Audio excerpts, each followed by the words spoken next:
नमस्कार. आता असं झालं, मी पालखीला गेलो होतो आणि पालखीला गेल्यानंतर पालखी करून माघारी आलो. पाऊस काय बंद नव्हता आणि पाऊस बंद नसल्यामुळं ही जरा सगळं गोट्यात सगळी किचकिच झाली. किचकिच झालेलं काही पोरांना म्हणलं ते काय ही किचकिचीनं काय रोज गुरं बांधून ठेवायची. महिना 2 महिने झालं बांधून म्हणलं. गुरांना दगडी वगैरे वाढली, 4 गायांना दगडी संग झाली. मग ती दगडी झाल्यामुळं जरा म्हणलं हे आता 20 आणि 25,000 रुपये नुसता त्या गुरांचा दगडीचा ह्याचा खर्च म्हणलं तर दुसरा खर्च वेगळाच अनेक. त्या वर्षी म्हणलं आपण दुसरं जरा ह्याला काहीतरी पर्याय आखू. गुरं ही कधीच मानली नाही पाहिजे ती. मग जरा ती माझ्या डोक्यानं मी थोडं हे केलं. याला म्हणलं अशा पद्धतीने जर आपण केलं, पायपा वगैरे टाकून त्याला वर ही बनवून घेऊन त्याच्यावर कागद वगैरे टाकला तर त्याची माहिती कागदाची घेऊन ती करूया आपण. जर आपला ही जर 20-25,000 रुपये खर्च वर्षाला जर 50,000 खर्च होत असला ह्या पावसाळ्यामुळं तर 50,000 रुपये ह्याचा खर्च आहे ती एकदाच जाऊ द्या ना. मग ती एकदा खर्च केलेला चालेल, पण दरवर्षी ती मेंटेनन्स तर निघणार ना त्याच्यामुळं. मग त्यामुळं मला ही डोकं सुचलं आणि मग ह्या पद्धतीने मग ही केलं मी.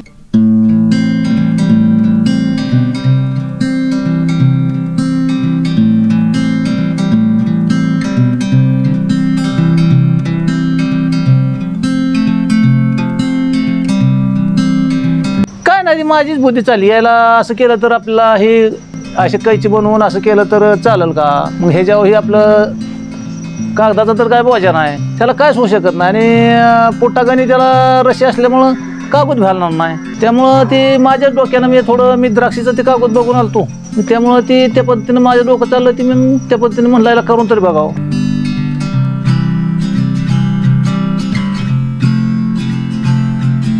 गाया जर पावसासारख्या घाणीत वगैरे बसून मेंटेनन्स खर्च वाढण्यात आणि गायांना बी सगळं बसायला येतंय का काय सगळं घाणीत बसायचं म्हणल्यावर त्यामुळं म्हणलं हे नकोच आपल्याला असलं घाणीत बसणं. प्रत्येक जण याची म्हणायची असल्या त्यात गुरं कशी तुमची बसायची. त्यामुळं मग ते माझं डोकं चाललं. मी एका 15 दिवसातच उभा केलं बा.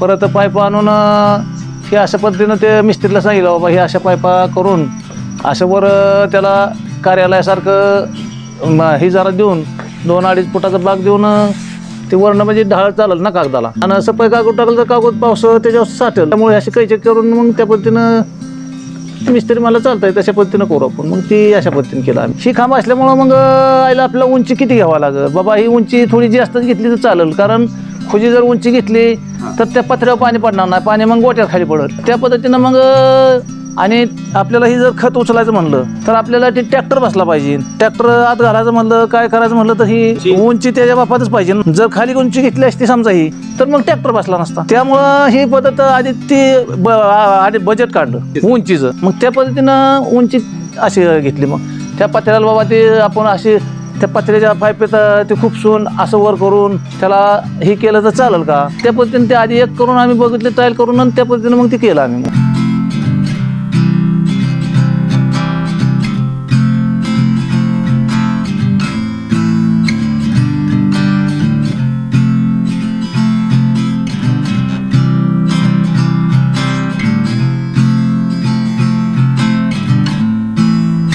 स्टील साधारण आता ही 11 पाईपी गेल्या 20 फुटाच्या 11 पाईपी आणि ही वरल्या थोड्या 11-22 गेल्या थोडक्यात. अशा लांबीला अशा टाकून सगळं पॅकच करून टाकलं ना. थोडं म्हणलं आपलं पकाट करतानाच करावं, म्हणजे सारखं तरी होऊ शकत नाही ना. एकदाच पैसे जातात. मग त्यामुळं एक 50,000 रुपये ह्याला गेला आणि कागदाला एकदा आहे. पण म्हणलं जाऊ द्या ना 60,000 एकदा 60,000 जातील, पण ती 4-5 वर्षी घ्या नाही.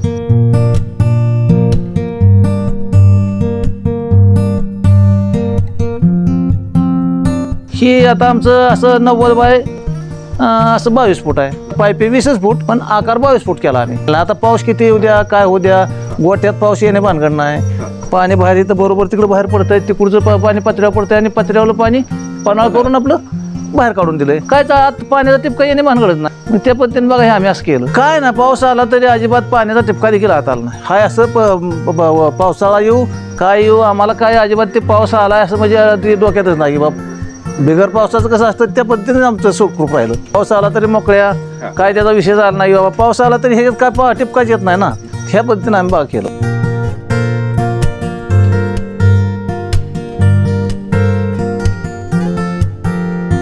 आता ही थंडीत आम्ही काय करणार. आता जोपर्यंत थंडी आहे आता आपण थंडीत जरी समजा काढलं तर थंडीमुळं गुरांना लाळी वगैरे वाढते, त्या कुठं काय म्हणजे थोडे आजार वाढतात, म्हणजे ताप काय कुठं काय हे अमुक तमुक. त्यामुळं आपण ही थंडी जोपर्यंत आहे तोपर्यंत हे ठेवायचं. थंडी बंद झाल्या की आपलं हे काढून परत नेट वगैरे टाकायचं, मग सावलीचं उन्हाळ्याचा नेटचा वापर करायचा.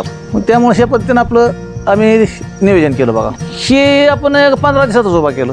उभा केल्यापासून आम्हाला काय म्हणजे ह्याचं पैसे गेल्याचं सुखदुःख वाटलं नाही. गुरं सुखरूप राहिली, तिथून आम्हाला एक 10 रुपये देखील खर्च गुरांना झाला नाही. आजार फानाचा काय विषय झाला नाही, दगडी नाही काय नाही कायच नाही विषय झाला नाही. आणि दुसरा काय विषय म्हणजे गाया मोकळ्या राहिल्या. गायाला बांधायचा हा विषयच नाही, फक्त धारा काढायला खाया टाकायला आणि धारा काढायलाच गाया बांधून, नाही तर परत बांधणे भानगड नाही. त्यामुळं गुराचा मेंटेनन्स नाही. गुरं बांधून ठेवली तर आमची 2 लिटरनं कमी देते. मग दूध महिन्यामध्ये आम्ही पावसात बांधून ठेवली 2 लिटर जर म्हणलं तर 10 गायाचं 20 लिटर सकाळ संध्याकाळी दूध कमी जातं. तोटा होतोय ते होतोय. आता ही गेलेलं वाईट का मग ती तोटा सोसलेला वाईट. पावसा येतोय बाबा आणि आपल्याला ते वैरण टाकाय नडते किंवा धारा काढायला नडतंय किंवा काय असलं बाबा, असला विषय झाला नाही. अहो आता ती 2-3 लोक खाल्ल्या बागची ही बघून गेली ती, आणि पहिलं आपलं ती पाठवल्यामुळे त्यांना ती माहिती विचारते ती, तुम्ही यायला असं ती कागद केलंय किंवा भाषी केलंय, त्या मग त्याच्यापासून तुम्हाला काय फायदा, काय म्हणजे मेंटेनन्स निघतोय का, असं ते लोक आता बरेच विचारतात या. मग त्यामुळे ह्याच्यापासून आता ही लोक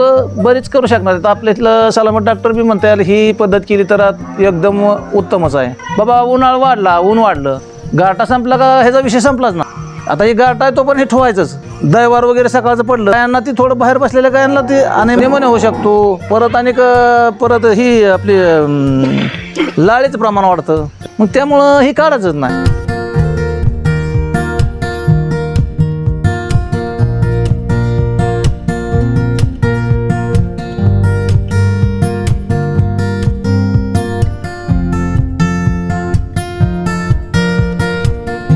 सुरुवातीपासून म्हणजे आम्ही तसं हे आपलं पहिल्यांदा सामान आणलं होतं, त्याला एक 15-20 हजार रुपये गेलं. मग 15-20 हजार रुपये गेल्यावर ते आपलं आणून ते आमचा पुतण्या वगैरेच तयार करतो. आणि मग त्याला मग आपण इथं आणलं, याला म्हणलं अशा पद्धतीने आपलं करायचं. ते आपलं पहिल्यापासूनच वेल्डरचं आणि सगळं पाहिजे ते बनवायचं काम करतो ना. मग त्यामुळं त्याला म्हणलं अशा पद्धतीने केलं तर चालेल का, ते म्हणलं चालतं या, बघू आपण सामान आणू आधी एक तयार करून बघू, आणि मग ती जोडून बघितल्यानंतर तिथल्यामुळे आपल्याला कळेल की बाबा हे असं केलं तर एकदम योग्य होईल. त्यानं आपल्याला ते निवेदन दिलं, त्यानं त्या पद्धतीनं करून दिलं. ते मला काय नाही अजिबात कसलं वारं कावर येऊ द्या काय येऊ द्या, ह्या पद्धतीने केलं तर कायच होऊ शकत नाही. टेक्स्चर बद्दल समाज ही बजेट कमी असल्यामुळे हे करणं गरजेचंच आहे. कमी बजेटमध्ये आज पत्रा टाकला तर ह्याचा फायदा नाही, पत्रा टाकला तर ही कायमच सावली राहिली.